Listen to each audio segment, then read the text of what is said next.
E aí, hoje a gente vai mergulhar de cabeça no mundo das formas, das medidas. A gente vai dar uma olhada na geometria de um jeito que, olha, talvez seja novo. Bora lá? Sabe, a gente tá o tempo todo medindo o mundo, né?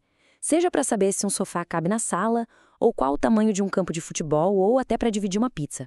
E por trás de tudo isso tem uma ferramenta super poderosa que a gente usa sem nem se dar conta. E o nome dela? Geometria. Então, para começar, o que é geometria, afinal? É tipo a linguagem das formas e do espaço. Vamos entender o que essa palavra realmente quer dizer. A chave está no próprio nome, que vem lá do grego. Geo é terra e metron é medir, ou seja, medir a terra. A geometria nasceu de uma necessidade super prática, sabe? Medir terrenos para plantar, para construir. É uma ciência com o pé na terra, literalmente. E o mais incrível é que tudo na geometria, de um triângulo simples até, sei lá, a arquitetura de um prédio super complexo, tudo isso é construído com só 3 pecinhas básicas: o ponto, a reta e o plano. Pensa neles como os tijolinhos de todo o universo geométrico. Beleza, mas como é que esses conceitos viraram uma ciência de verdade? Bom, agora a gente vai conhecer as mentes geniais que organizaram tudo isso e mudaram o nosso jeito de entender o espaço. Olha, teve muita gente importante nessa história. A gente tem Tales de Mileto, que sacou umas coisas básicas sobre círculos, tem Arquimedes com aqueles cálculos geniais de π e áreas, e claro, Descartes, que fez a ponte entre a geometria e a álgebra. Mas o cara que botou ordem à casa foi Euclides. O livro dele, Os Elementos, foi tipo a Bíblia da geometria por mais de 2000 anos. Foi ele que montou o quebra-cabeça. Ok, terceira parte. E se aquela geometria da escola, com as regrinhas que a gente decorou, for só o começo da história? Pois é, segura aí, porque agora as coisas vão ficar bem interessantes. Essa frase aí, o quinto postulado de Euclides, foi por mais de 2000 anos a regra de ouro da geometria. Era tipo uma verdade absoluta, sabe? A base de tudo que se entendia sobre o espaço. Ninguém questionava. Até que, lá no século XIX, uns matemáticos bem ousados, como um cara chamado Lobachevsky, chegaram e perguntaram: e se essa regra não for sempre verdade? E só por questionar isso, eles criaram um mundo novo, as geometrias não euclidianas. Para ter uma ideia, pensa na superfície de uma bola.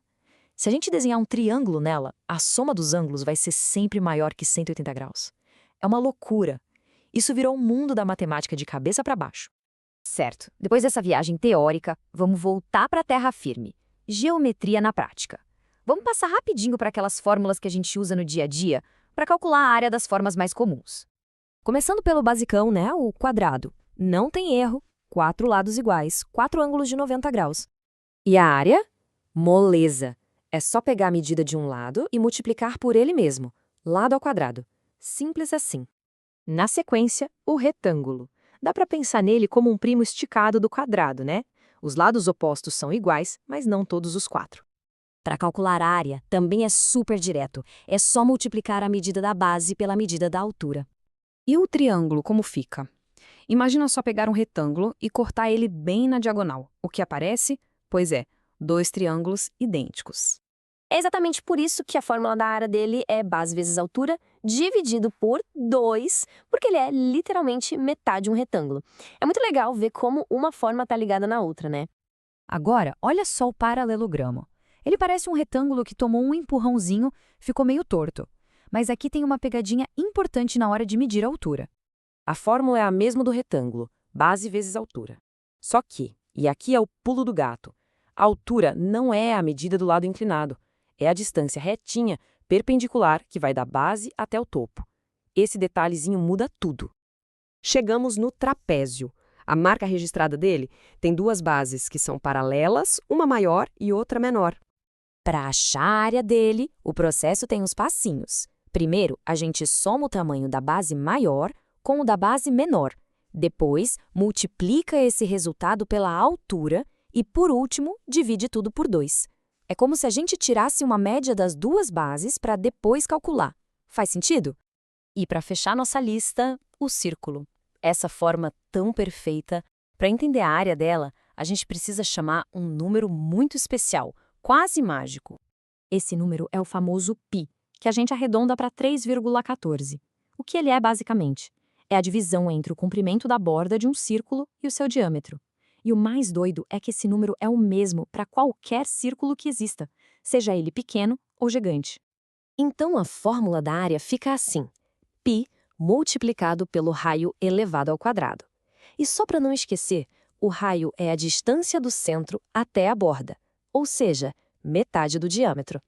Então, a gente viu que desde a Grécia Antiga até dentro da nossa casa, a geometria está em tudo. Na arte, nas folhas de uma planta, na tela do celular. Isso deixa uma pergunta no ar, né?